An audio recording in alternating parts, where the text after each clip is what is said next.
बिस्मिल्लाहिर्रहमानिर्रहीम, अस्सलाम वालेकुम। आप देख रहे हैं प्रोग्राम न्यूज़ फीड। मैं हूं मुर्तज़ा डार। प्रोग्राम में आज बात करेंगे मुल्क की सियासी सूरत हाल के हवाले से, जानने की कोशिश करेंगे मुल्क के सियासी मामलात किस समत में बढ़ते हुए दिखाई दे रहे हैं। आज सुप्रीम कोर्ट के 2 जज साहिबान का फैसला सामने आया। पंजाब और KP में इलेक्शंस के हवाले से सुप्रीम कोर्ट के अंदर इस केस की समाअत हुई मंगल तक, जिसको मुलतवी कर दिया गया है। 2 जज साहिबान का तफसीली फैसला सामने आने के बाद चहम गोइयाँ हो रही हैं और ख्याल लिया जा रहा है बहुत सारे आइनी माहिरीन की जानिब से कि जो कुछ भी इस फैसले के अंदर लिखा है उस सूरत में इलेक्शन जल्द ना होना ही फैसला है। जबकि बहुत सारे लोगों का ख्याल ये है कि जो कुछ भी कहा गया उसकी कोई आईनी हैसियत नहीं है। फैसला वही था जो उस दिन आ चुका है और उस दिन अक्सरियत जो है जजेस की, उसने यही कहा है कि 90 रोज़ के अंदर फैसला होना है। बहरहाल आज ये सारा मामला है क्या, इमरान खान साहब को इस सारे मामले के साथ साथ दीगर चैलेंजेस का भी सामना है, जिसमें आज भी वो एक मरतबा अदालत में फिर पेश हुए और उन्होंने अरेस्ट ना होने के हवाले से जो एप्लीकेशन फ़ाइल की थी उस पर उन्होंने बेल हासिल कर ली है। सियासी सूरत हाल क्या है, कारकुनों की गिरफ्तारी से लेके जलसों से लेके मीनार पाकिस्तान पर शो जो हुआ था पाकिस्तान तहरीक इंसाफ का, उससे लेके अभी तक की तमाम तर तफसीलात के हवाले से बातचीत करेंगे। गुफ्तगू का बाकायदा आगाज़ करते हैं। प्रोग्राम में उन्हें ज्वाइन कर रही हैं हुमा बकाई साहिबा, एनालिस्ट हैं। वेलकम हुमा साहिबा। हुमा साहिबा, मैं आपसे ये जानना चाहता हूँ कि आज जिस तरह फ़ैसला आया 2 जज साहिबान का, ज़रा मुस्लिम लीग नून और उनके इत्तेहादी इसको और तरह नरेट कर रहे हैं, PTI वाले और तरह कर रहे हैं, लॉयर्स बिल्कुल लीगल ओपिनियन अपनाए हुए हैं। आपका क्या एनालिसिस है, ओवरऑल क्या अंडरस्टैंडिंग है? कोई रिलीफ मिलने जा रहा है PTI को इलेक्शंस के हवाले से? होते देख रहे हैं आप इलेक्शंस? देखिए, इस वक्त जो पाकिस्तान की सियासत सूरत हाल बन गई है वो इस बात पर नहीं टिकती या रुकती कि बात क्या सही है या गलत है। वो इस बात जी। पर टिकती या रुकती है कि उसको किस तरह इंटरप्रिटेट किया जाए। हम्म। तो एक ही फैसला, अगर उसकी फ्रेमिंग आप एक चैनल पे देखेंगे तो वो प्रो PTI होगी, आप हम्म। दूसरे चैनल पे देखेंगे तो वो प्रो PDM होगी। इसी तरह लीगल सर्टेनिटी से आप एक ग्रुप से बात करेंगे तो वो उसमें PTI का एंगल जी। निकाल लेगी, दूसरे ग्रुप से बात करेंगे वो PMLN का मौक़िफ़ उसमें से निकाल लेगी।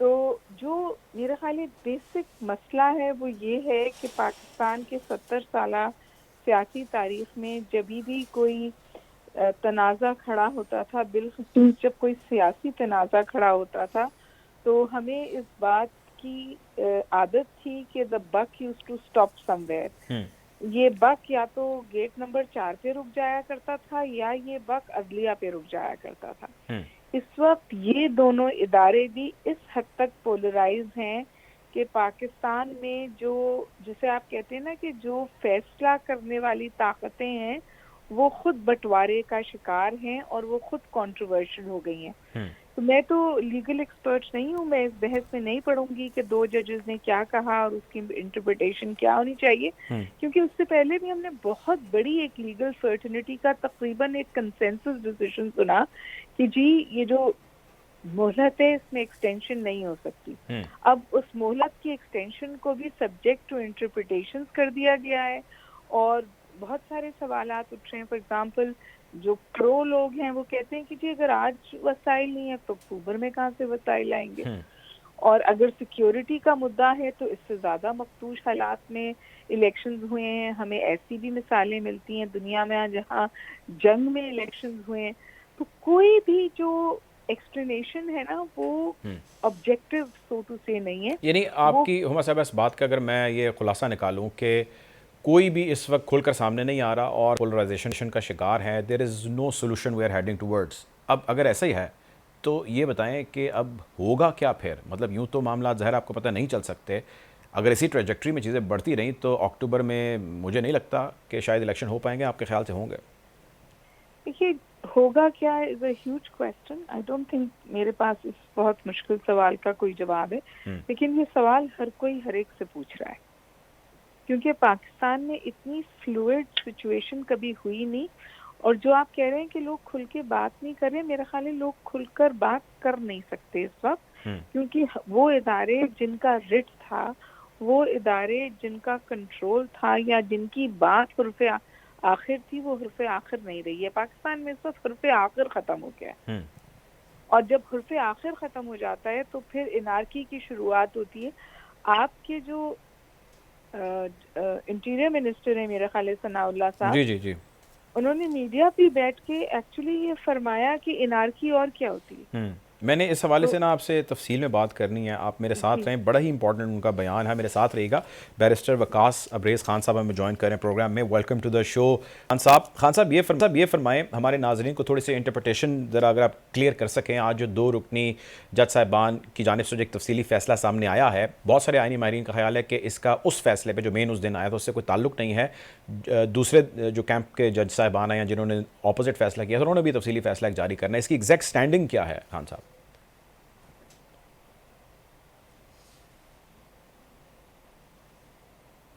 की फिक्सेशन के हवाले से जी वही प्रवेल करेगा, क्योंकि ये तो फैसला किसी सूरत प्रवेल नहीं करेगा। ये 2 जजेस का था, वो 3 जजेस का। आल दो किसमें अंदर ये कहा गया है कि ये जो हमारा फैसला है दोनों जजेस का, ये पहले 2 जजेस जिनको बेंच से निकाल दिया गया था, जिसका चीफ जस्टिस साहब के पास कोई इस्तकाक या इख्तियार या किसी किस्म की अथॉरिटी मौजूद नहीं थी, उसके तहत निकाला गया था। हम एग्री करते हैं। अच्छा, एग्री किस चीज पे करते हैं? एग्री इस चीज पे नहीं किया गया कि जो 90 दिन का आइन के आर्टिकल 105 के अंदर तस्करा किया गया है कि 90 दिन के अंदर बाई इलेक्शंस होने ही होने हैं on the dissolution of assembly. जी नंबर 1, हाँ जी ये जो जिस चीज के ऊपर इतराज उठाया गया है, ये ऑब्जेक्ट किया गया, वो ये कि ये जो सो मोटो एक्शन था वो नहीं लिया जा सकता, जो कि जब एक प्रोसीडिंग या एक केस पहले ही किसी हाई कोर्ट के सामने पेंडिंग है, उसमें बेनजीर का एक केस है, एट द सेम टाइम जो प्रेसिडेंट है वो परवेज लाई के केस के अंदर है, उसके अंदर कहा गया था कि जब एक केस जो किसी भी हाई कोर्ट के सामने पेंडिंग होगा, mean while during that time supreme court ऐसे किसी भी केस को या काज को इंटरटेन नहीं कर सकती। तो ये इतराज था बेसिकली। लेकिन मुर्तजा मैं फिर लेकिन ये हाई कोर्ट कहूंगा ने तो इस्तदा की थी कि सो मोटो के लिए। ये मुर्तजा एक बात मैं फिर ये कहूंगा जी कि ये तो इसी तरह है कि पहले फैसला सुना दिया गया कि किसी शख्स को सजाए मौत दे दी जाए, और सजाए मौत को एग्जीक्यूट करने के बाद फिर कुछ जजेस का ये फैसला आ जाए कि जो पहले सजाए मौत दी गई थी वो तो गलत दी गई थी, इतनी देर में पता ये चला कि किसी शख्स को सजाए मौत दे दी गई। तो मैं समझता हूँ ये बड़ी मज़क्का ये चीज़ है। हमारी सबसे पाकिस्तान की आला अदालत है, और आला अदालत के जो फैसले हैं that must be supreme in the nature, in letter and exactly spirit. हम भी ऐसे और एज्यूम उसकी करते हैं, लेकिन खान साहब उससे चीज़ें बरक्स है। मिसाल के तौर पे मैं आपको जो खबर है आज की वो पढ़ के सुनाता हूँ, जिसमें एक बड़ी इंपॉर्टेंट लाइन है। उसमें कहा जाता है कि चीफ जस्टिस के इख्तियार को रेगुलेट करने की ज़रूरत है, पूरी सुप्रीम कोर्ट सिर्फ एक शख्स पर नहीं छोड़ी जा सकती। आज का जो इख्तलाफी नोट है उसके अंदर ये चीज़ मौजूद है, क्या कहेंगे? देखें, चाहे आर्मी हो, चाहे ये हमारी अदलिया हो, चाहे हमारे मुल्क के एमएनएज हो, सब देखें एक कोई शख्स तो लीड करता है ना, एडमिनिस्ट्रेटिव तौर पे, एग्जेक्टिव तौर पे किसी शख्स ने तो रूल्स एंड रेगुलेशन को डिफाइन और डिटरमिन और डिसाइड करना है कि कौन कौन सी चीजें। ये तो नहीं किया जा सकता कि अगर सुप्रीम कोर्ट के 17 जजेस हैं तो 17 जजेस में से 5 जजेस जो है वो तमाम फैसले करे, कोई चौथे नंबर वाला, कोई 9वें नंबर वाला, कोई 11वें नंबर वाला। तो अल्टीमेटली एक शख्स जो है जो कि who is supposed to be the chief justice, जिसे कॉन्स्टिट्यूशन चीफ जस्टिस अपॉइंट करता है, उसकी कुछ इख्तियारात हैं। और उस चीफ जस्टिस का जिस तरह एक प्राइम मिनिस्टर का किरदार है, एक चीफ ऑफ आर्मी स्टाफ का किरदार है कि उसने पूरी फौज के मामलात को देखना है, इसी तरह मेरे ख्याल में इन निज़ाम इन जो हमारे जस्टिस सिस्टम से रिलेटेड जितने भी मामलात एफिडेटेड हैं, एसोसिएटेड हैं, उसको चीफ जस्टिस साहब भी देखेंगे ना। तो अगर हम ये देखें कि ये सारी की सारी पावर्स को डिवाइड कर दिया जाए या डिवाइड कर दिया जाए, तो मेरे ख्याल में जो हमारे आयन का ये कॉन्स्टिट्यूशन की जो स्पिरिट है शायद वो उससे फोत हो जाए कि एक शख्स जो कि चीफ जस्टिस है ठीक है उसके पास जो एडमिनिस्ट्रेटिव पावर्स हैं आप उसको लेकर डिवाइड कर दे। दूसरी चीज ये है कि जो जहां तक बेंच को टूटने की बात है, हाँ, इस चीज से मेरा भी एक ऑब्जेक्शन है कि आप जब 7 रुकनी बेंच बनाते हैं तो उसमें आपको बेंच बनाने के बाद शायद ये इस्तकाक नहीं रहता कि आप उस बेंच को इस चीज पर डिसॉल्व कर दें कि 2 लोग इसे इख्तिलाफ करते हैं कि you do not have the right और the power to take suo motu action. तो मेरा इस चीज से इतराज है, लेकिन वो इतराज उसी वक्त जो था इंटरटेन करना चाहिए था कि जब ये बेंच टूटा था और आपने ये फैसला किया था कि ये अगर 2 जजेस निकल गए हैं तो 5 रुकनी जो जजेस है इसका फैसला करेंगे। मैंने उस दिन भी ये कहा था कि ये गलत इकदाम है, क्योंकि इसके बाद ये सारी की सारी चीजें कंट्रोवर्सी की तरफ जाएंगी, कन्फ्लिक्ट्स की तरफ आ जाएंगी, और अल्टीमेटली हमारी कोर्ट जो है वो हम देखेंगे आइंदा आने वाले वक्त के अंदर कि वो मिलान होती हुई नजर आएंगी, और आज यही हुआ। ठीक है ठीक है, आप मेरे साथ रहें। हुमा बकाया साहब, भी आप थोड़ी देर पहले फरमा रही थी राना सनाउल्लाह साहब के एक बयान के हवाले से जो सोशल मीडिया पे खैर बहुत ज़्यादा वायरल है, टॉक शोज़ में, दारियों में, कॉलम में उसका भी जिक्र हो रहा है। खुल खुला के राना साहब ने कह दिया कि भाई अगर वो पंजाबी जो कहते हैं जी असी नहीं खेडांगे तो तुहानू भी नहीं खेडन देंगे। तो ये मामला वक्त इस नहज पे दिखाई दे रहा है? How do you analyse this entire statement and the plan of action by PMLN? I think it's a very sorry state of affairs. मतलब इनकी आपस की सियासी चपखलिश या ये खिलवाड़ तो नहीं है ना, ये रियासत का मुस्तकबिल है, ये मेरा और आपका मुस्तकबिल है। IMF की बेहस मीडिया पर से खत्म हो गई है। द फैक्ट कि आपकी जो डिफॉल्ट की प्रोबेबिलिटी है वो बढ़ती जा रही है, ठीक है ना, कि पहले तो ये था कि मोस्ट प्रोबेबली डिफॉल्ट नहीं होगा, अब उसकी प्रोबेबिलिटी हर गुजरते दिन के साथ इट्स बिकमिंग हायर। करेक्ट। और अगर वो प्रोबेबिलिटी रियलिटी बनती है तो आप मुझे बताइए कि किसके पास ऑप्शन है, किसके पास वे फॉरवर्ड है। ये बात तो मैंने और आपने शायद बिल्कुल अया तौर पे देख ली ना कि इमरान खान साहब एक सियासी हकीकत हैं। उनको जितना मर्जी आप बुरा भला कर दें, आप उनको जितना मर्जी डिसएग्री कर दें, लेकिन जिस किस्म के पब्लिक मैंडेट इस वक्त नजर आता है आपको उनके पीछे, उस मैंडेट को डिनाई करना या इग्नोर करना या उसको किसी तौर सियासत के मेन धारे से, मेन स्ट्रीम से निकालना रियासत के लिए बहुत नुकसानदेह हो सकता है। और हमने देखा है कि जब आपने बाजी में पॉपुलर मैंडेट को फोर्सफुली रियासती फैसलों से बाहर निकाला है तो उसका नुकसान बहुत शदीद हुआ है। करेक्ट। तो इस वक्त ये बहस नहीं है कौन मुतनाज़ है। अब तो सुप्रीम कोर्ट का जज भी मुतनाज़ है, बाजवा साहब भी मुतनाज़ थे। मेरे ख्याल है कि जो present chief of the army staff है उनके हवाले से भी इसी तरह की ट्रोलिंग है। अगर हर कोई मुल्क में मुतनाज़े है तो फिर किस्मत के फैसले कौन करेगा? और जब तक कोई फैसला करने वाला नहीं होगा तो इनारकी होगी। तो आप मुझे बताइए कि वे फॉरवर्ड क्या है? वे फॉरवर्ड सर सिर्फ यही है ना कि आप जो मेजर स्टेक होल्डर है, अवाम है, आप उनके पास चले जाए और उनको फैसला करने दें। नवाज शरीफ साहब, लेकिन ये तो इमरान खान साहब कह रहे हैं, लेकिन हुकूमत नहीं मान रही। मेरा सवाल है आपसे कि नवाज शरीफ साहब, अब तो कोई रुकावट नहीं है ना जी, उनके अपनी उनकी हुकूमत है। लेकिन मेरा ख्याल है उनको शायद जेल जाना पड़ेगा, इसलिए नहीं आते वो क्यों नहीं तशरीफ लाते? वो इसलिए नहीं तशरीफ लाते क्योंकि elections are not on the card. और अगर इलेक्शंस हो जाएं तो victory for them is not on the card. और इसी जुमरे में आप सनाउल्लाह साहब का स्टेटमेंट देख लीजिए। निजी सनाउल्लाह साहब के स्टेटमेंट में एडमिशन ऑफ डिफीट नजर आया। उन्होंने इन सम वेज खुलकर बहुत वाज़े तौर पर अपनी शिकस्त का इतराफ किया है कि अब हम इस नहज पे पहुंच गए कि अब सियासत नहीं है, अब दुश्मनी है। अगर सियासतदान ये बात कहने लगे तो उस रियासत के लिए बहुत मसाइल हैं फ्यूचर में, बिलखुसूस उस वक्त जब वो माशी तौर पे इतना कमजोर है कि गिर सकता है। ठीक है, ठीक है, आप मेरे साथ हैं। जी, मुझे इजाज़त दीजिए। जी, बहुत शुक्रिया, आपने प्रोग्राम में ज्वाइन किया। बैरिस्टर वकास अब्रेज़ खान साहब, ये फरमाएं कि अब ज़ाहिर है सुप्रीम कोर्ट का एक हुक्म मौजूद है, फैसला है, 90 रोज़ के अंदर इंतखाबात होने हैं। 30 तारीख जो है बहुत करीब है और 30 तारीख को इलेक्शन होते हुए तो अभी किसी को दिखाई नहीं दे रहे। इलेक्शन कमीशन की स्टेटमेंट आ गई, बयान आ गया, केस दोबारा अब मंगल के लिए जो है वो तारीख उसकी सामने आई है, उस दिन मज़ीद डेवलपमेंट होगी। आपका ओवरऑल एनालिसिस क्या कहता है? अगर ये नहीं होते जैसे कि नज़र आ रहा है और इन बिटवीन केस चलता रहता है लेकिन उसमें कोई हुक्म नहीं आता, तो ईदर वे लग यही रहा है कि इलेक्शन आगे होंगे, ऐसा ही आपको लग रहा है, या कानून के अंदर कोई प्रोविजन मौजूद है, इसको मेक श्योर किया जाएगा, स्टॉप गैप कोई अरेंजमेंट किए जाएंगे, फौरी तौर पे कराए जाएंगे इलेक्शन? नहीं मुर्तजा, मुझे नहीं लगता कि जो ग्राउंड रियलिटीज हैं वो किसी सूरत भी अदालत के हुक्म के लिए सपोर्टिव हैं, कोऑर्डिनेटिव हैं, कोलैबोरेटिंग है और इलेक्शन जो है विद इन प्रिस्क्राइब्ड टाइम हो पाएंगे। मैंने 3-4 प्रोग्राम्स में डिफरेंट टाइम में ये प्रेडिक्शंस भी की थी कि शायद जिस तरीके से इलेक्शन कमीशन का जो कॉन्डक्ट है, फिर उसके साथ साथ जो इसके ज़ेरी इंस्टीट्यूशंस हैं जो असिस्ट करेंगे, जो एड करेंगे इलेक्शन कमीशन ऑफ पाकिस्तान को for conduction of the election freely, Fairlie, justly, impartially, शायद सबका सब की इंटेंट जो है वो ही नजर नहीं आ रही। लिहाजा विद इन प्रिस्क्राइब टाइम जो सुप्रीम कोर्ट का हुक्म भी था, इन लेटर हम देखें तो बड़ा जबरदस्त फैसला in the spirit of the constitution था, लेकिन अगर इन स्पिरिट अगर वो देखें तो वो फैसले का क्या इतलाफ हो सकता है, कैन फोर्स हो सकता है, that is the burning question of the day.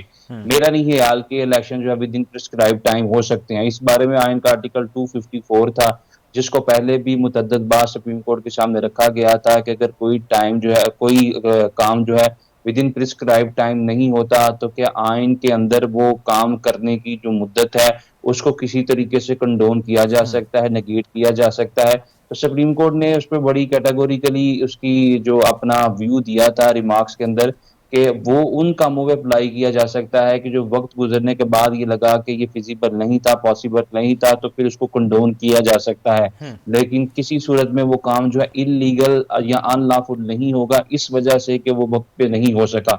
मैं जो इस सारे एपिसोड से चीजें अंडरस्टैंड कर सका हूँ, मैं समझता हूँ कि चूंकि वजारतें जब आपने दफा को ये सबरी भेज दी कि हमें जो रेंजेस दिए जाएं, जो एहसास पोलिंग स्टेशन पे उन्होंने हाथ उठा दिए, अदलिया ने इससे पहले जो है हाथ उठा दिए, तो फिर इन तमाम चीजों को जिन लोगों ने ये इंश्योर करना है इलेक्शन कमीशन के साथ मिलकर कि फ्रीली फेयरली जस्टली इंतखाबात करवाने, अगर उनकी भी इंटेंशन नजर नहीं आती कि वो इलेक्शंस करवाएं, तो फिर मेरा नहीं यार कि कोई हलाई महलूक आके पाकिस्तान में या कोई एलियन आके पाकिस्तान में इंतखाबात करवाएंगे। ये तो इलेक्शन कमीशन की ही जिम्मेदारी थी, और इलेक्शन कमीशन जो खुद इन तमाम प्रोसेस को प्रोलॉन्ग करना चाहता है, लिंगर ऑन करना चाहता है, जो भी वजूहात हैं, चाहे इनके पास फाइनेंस नहीं, इनके पास पैसे नहीं, सवाल तो इनके ये है पास ना कि रिसोर्स पैसे नहीं। अक्टूबर में कैसे आ जाएंगे?